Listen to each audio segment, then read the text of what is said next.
Si vous êtes un jeune ingénieur, cette vidéo est pour vous. Je vais aborder le sujet le principal, le caractère gagnant. Ce qui m'a fait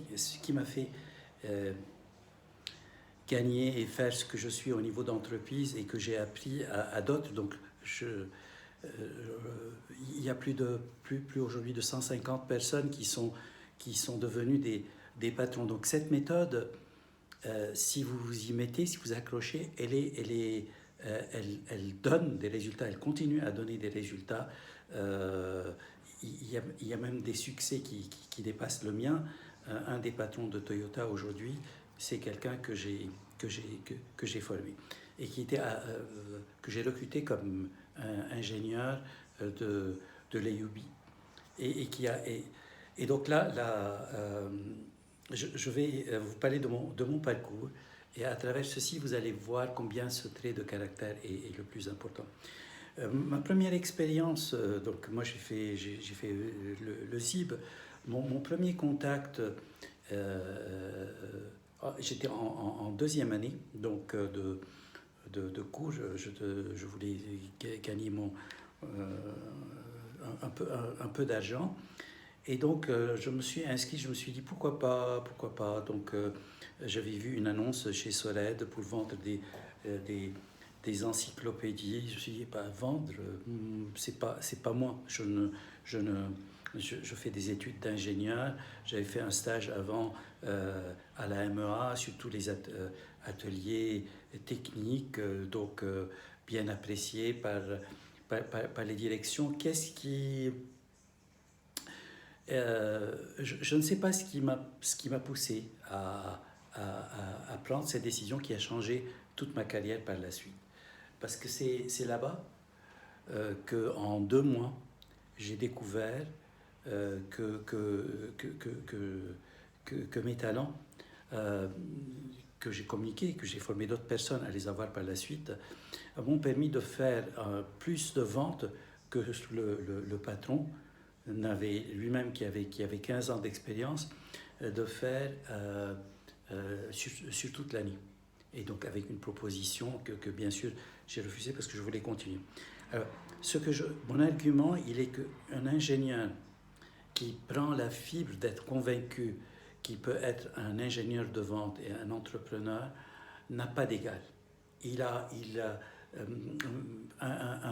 un commercial qui a fait des écoles de gestion ou qui a fait du terrain. Ce n'est pas... si dès le début, je peux vous prendre en accompagnement ou former plus tard à vous-même prendre un accompagnement, vous allez être 100 fois, 1000 fois plus efficace que quelqu'un qui a déjà fait de la vente. Alors pourquoi je parle de quelqu'un qui vient de sortir de l'université? C'est parce que on est plus malléable si on est convaincu, mais si on n'est pas convaincu, il y a hors question d'essayer. Alors ce que je faisais pour ma part, au moment du recrutement, donc j'invitais les promotions sortantes de l'ESIP, de l'EUB. On était dans une seule salle et on faisait un jeu. Le jeu était un jeu de simulation. Et je faisais le client et je les mettais dans des situations que j'avais vécues moi-même pour vendre à des clients et voir comment ils réagissaient ensemble, chacun à part. Et c'est comme ça, ça a été mes séances de recrutement au moins de la moitié des futurs patrons, parce que j'avais flairé, senti cette capacité à se transposer. Je pense que nous, en tant qu'ingénieurs, on a une partie d'analyse. Et si on a en plus une fibre d'empathie, si on a envie d'être mieux que les autres, mieux dans le sens de montrer que par les efforts on peut aller plus loin, eh bien le terrain m'a montré que les résultats étaient bien là. Donc, j'ai abordé dans d'autres sessions comment j'utilisais mes propres approches qui étaient différentes pour dépasser les obstacles. Et j'ai utilisé le fait de ma jeunesse, d'âge, pour plutôt choisir le type de solution que j'allais vendre, à savoir les encyclopédies pour jeunes, parce que j'étais plus crédible de comprendre quand je voyais les parents, de leur dire que, eh bien, voilà ce que pense votre fils, voilà pourquoi il ne veut pas prendre une encyclopédie, mais il prendrait autre chose, mais voilà où est votre intérêt, et voilà comment je peux le convaincre. Donc, transformer toujours ce que d'autres pensent votre point faible en un point fort fait également partie de cette méthode. Mais je n'aimerais pas que vous soyez dans l'impression que je suis un surdoué. C'est une méthode et les personnes que j'ai recrutées sont plus surdouées que moi-même en appliquant cette méthode. C'est une méthode. Donc, c'est une fibre. La façon avec laquelle j'ai formé les personnes n'a pas été de les prendre en académie et d'aller sur le tableau expliquer en quoi consistait tel ou tel point. Ce que je faisais, c'est que comment j'ai réussi personnellement, eh bien, je prenais les commerciaux un par un et on faisait les visites chez les clients. Et donc, c'est eux qui conduisaient et pendant le trajet, eh bien, je leur racontais ce que j'avais vécu, ce que j'ai fait. Et rien que le fait de les placer dans ce contexte-là a créé une sorte de complicité, de passion, de vouloir dire, eh bien, pourquoi pas moi? Je vais lui montrer qu'effectivement, je fais faire encore plus. Ce que je suis en train de dire, c'est que les barrières ne sont pas de l'environnement. Les barrières sont de vous. Un ingénieur, sa première barrière, c'est de dire « moi je suis ingénieur, je ne veux pas faire ». On a une idée que la vente, on est dans un magasin, comme quand on fait de l'électroménager. Pour ma part, j'ai beaucoup d'estime pour tous les métiers de vente. Mais vendre une solution, c'est du conseil. Être convaincu que quand vous allez prendre rendez-vous ou appeler quelqu'un, vous n'allez pas le déranger, mais que vous allez plutôt, il va toujours se souvenir de vous parce que vous lui avez donné le bon conseil, fait toute la différence. Et une fois que vous êtes convaincu que lui vous regardera, parce que ce sera le cas de cette façon-là, c'est là que vous serez sur le chemin des étapes qui vous mèneront vers le succès. Donc, croire en vous et oser.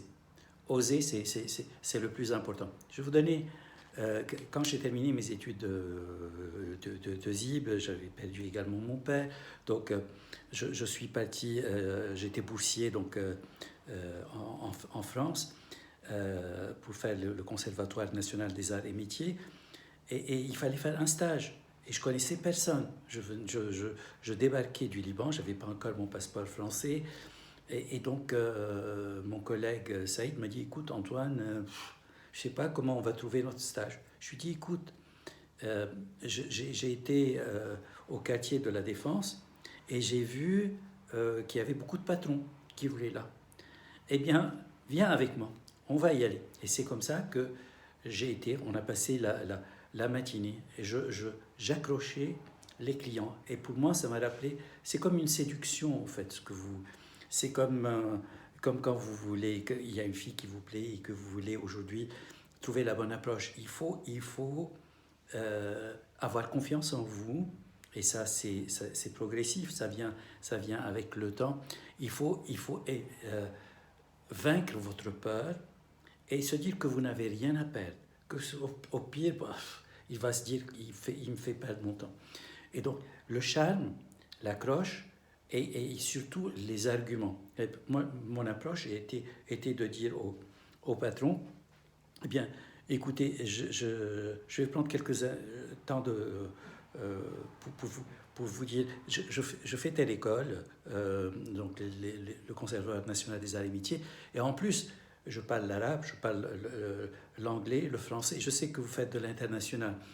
Et ce qui m'intéresse, c'est de faire un stage donc, qui va vous être très utile parce que j'aimerais bien même aller voir des clients qui sont du Moyen-Orient. Et donc, je pourrais très bien vous aider sur cette partie-là. Je connais la mentalité, je connais la langue, je peux le faire.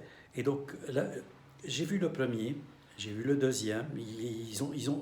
Tout le monde était presque gentil, voire très gentil avec moi.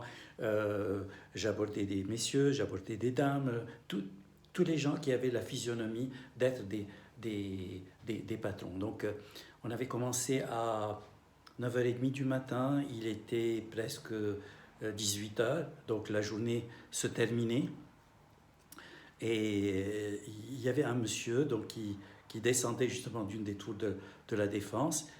Et ça a été le bon contact. Donc je pense que j'ai dû faire une trentaine, quarantaine peut-être de contacts avec mon collègue qui était lui plus timide, plus réservé, qui regardait avec des grands yeux ce que j'étais en train de faire. Je ne sais pas, en fait, je lui ai jamais posé la question à quoi pensait-il. Donc, toutefois est-il que donc, eh bien, ça a fait tilt. Le monsieur m'a dit, écoutez, moi je suis patron de Tanzini Export. Effectivement, votre profil peut être intéressant.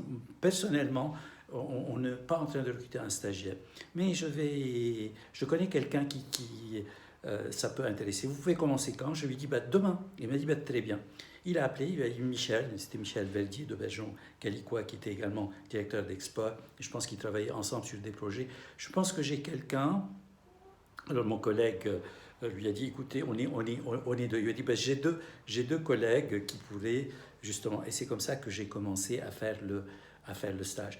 Alors la question que j'ai envie de vous poser, c'est est-ce que vous pensez que si je ne l'avais pas fait, est-ce qu'aujourd'hui, peut-être ma carrière serait différente? Vous ne pouvez pas... Celui qui ne fait rien n'aura rien. Et celui qui essaye tout l'aura. Donc ça c'est... Mon message, c'est de surmonter les freins. Donc le premier frein, c'est le fait d'être ingénieur de vente plutôt qu'un ingénieur. Alors, je peux vous dire qu'aujourd'hui, dans toutes les sociétés, le futur patron, il est probablement un ingénieur des ventes parce qu'il a fait un chiffre d'affaires et qu'il a ouvert de nouveaux comptes, qu'un ingénieur programmeur ou qu'un ingénieur du back-office parce que ils sont 100, ils sont 1000 peut-être à être ce profil-là. Mais avoir le double profil de pouvoir être un ingénieur et être dans la vente, si vous pouvez acquérir cette fibre-là, et si vous y mettez, eh bien, vous ne serez peut-être pas le meilleur vendeur, mais vous serez le meilleur ingénieur vendeur. Et quand vous êtes en plus dans une société qui vend des solutions qui sont techniques, cette approche, cette réserve que vous pouvez avoir, ne pensez pas que quelqu'un qui, entre ingénieurs, on est peut-être moins extraverti que quelqu'un qui a fait du commerce pour vendre des voitures ou quoi que ce soit. Donc, il n'aime pas parler pour ne rien dire, non pas que les autres le font, mais ce que je veux dire, c'est une... Eh bien, le fait que vous soyez plus réfléchi, c'est ce qui séduira plus les patrons, parce qu'ils diront, c'est pas quelqu'un qui va me dire n'importe quoi. Il va voir à travers votre discours que c'est cartésien, et vous pourrez plus facilement gagner sa confiance, surtout si vous avez les bons arguments pour pouvoir le faire. Donc, voilà comment, de stagiaire, j'ai commencé donc, dans mon premier métier. Toutefois, quand j'ai eu j'ai rejoint le IBC qui était dans les sites para-informatiques, eh bien, j'ai été recruté comme un ingénieur parce qu'ils avaient besoin de quelqu'un qui forme sur les onduleurs, sur les climatiseurs et sur sur les salles informatiques d'Inco Miller ayant eu une expérience positive avec proximité avec NCR et ils étaient presque sans concurrence. Alors comme le patron de la société et le patron de l'ex-patron de NCR avaient vu cette partie-là, ils ont eu l'idée de créer ensemble, parmi d'autres activités, parce qu'il y avait une imprimerie, il y avait des coffres-forts, il y avait de tout. Comme au Liban, on est multi-entreprise plutôt que d'être... Donc il lui a dit, écoute, bon, on est parti comme deux ingénieurs, et il y en a un qui a décidé de ne pas continuer. Donc je me suis retrouvé tout seul. Et finalement, il n'avait recruté personne, il n'y avait personne dans ce département, c'était moi. Donc j'allais le voir une fois, deux fois, ben, qu'est-ce qu'on fait? Il me dit, écoute, maintenant je suis occupé, je dois lancer l'imprimerie, maintenant je dois lancer les étiquettes sur les bouteilles, maintenant je dois... Je me suis dit, finalement, écoute, laisse-moi faire. Donc ce que je te propose, donne-moi ton carnet d'adresses et je vais les appeler. Et donc c'est comme ça que j'ai commencé avec ma première expérience en tant que stagiaire qui s'était bien manifestée, à avoir le courage et puis le jeu, rentrer dans le jeu, d'appeler les patrons de la part du patron et de lui dire, écoute, il y a quelque chose qui est très intéressant qu'on est en train de faire. Vous avez acheté un ordinateur, eh bien, il y a une protection qui est nécessaire par rapport à cette partie-là. Donc j'ai commencé avec 2 ou 3 de ces clients-là, et quand j'ai vu que eh bien, c'était ma personne et cette capacité de concept que j'avais, au moment où j'ai été pris, j'ai dit à ma femme, écoute, je ne comprends pas pourquoi ils m'ont pris. J'ai peur, je ne sais rien faire, j'ai jamais travaillé, et donc donc je me suis mis à lire déjà sur la partie technique, ok, quel pouvait être, et c'est peut-être là le premier côté qui m'a beaucoup aidé, quel est le bénéfice utilisateur, pourquoi le client m'achèterait-il ce produit-là qui coûte très cher, qui pour l'onduleur il coûte autant que l'ordinateur. Donc c'est là où ma formation d'ingénieur, mon esprit cartésien m'a permis de pouvoir faire les pour, les contre, les avantages et de pouvoir mettre ce bon raisonnement que j'ai peaufiné à travers les différents rendez-vous. Donc cette confiance, cette capacité d'argumenter, on la verra sur les différentes formations. Ce que j'ai envie d'aborder avec vous, c'est comment j'ai pu transmettre à plusieurs personnes, à Clément, à Valouge, à Fadi, à Fahim, à Fouad. Donc, j'avais commencé avec des ingénieurs, par la suite c'était même des assistantes commerciales, Solène, qui sont aujourd'hui des patrons de business unit. Cette partie-là.